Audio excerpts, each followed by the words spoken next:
5 tips for avoiding procrastination. Procrastination is the bane of working from home. If you're someone who works at home regularly, then you absolutely need to learn to avoid the temptation to spend the first hour and a half doing nothing at all. Otherwise, you're suddenly working 5-hour days instead of 8-hour days, and that's something your employers and clients are going to notice. In this presentation, we're going to look at 5 tips for crushing procrastination. Accountability. The problem is that there is no accountability for procrastination.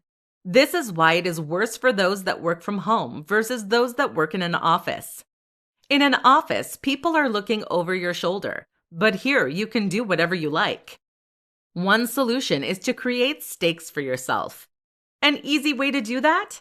Email your client and tell them that you're going to finish X amount of work and send it to them daily. Suddenly, the option to sit on your thumbs for the first few days on a project is gone. Work in a coffee shop. This won't always be possible depending on your circumstances, but when it is, working in a coffee shop or library is a great way to add some social pressure to your day. You can't sit playing Sonic the Hedgehog now because people will think you're odd. Speaking of which, coffee works great too. Set rewards. Try setting yourself small rewards for accomplishing set amounts of work each day.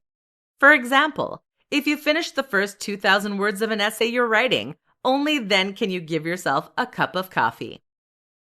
Make the project fun. Often, we put things off simply because we don't want to do them.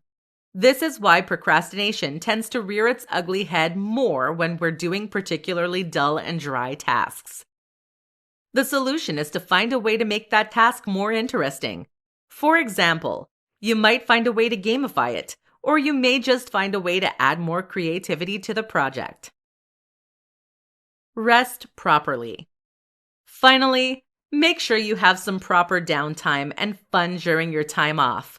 Often we procrastinate because there are other things we want to do.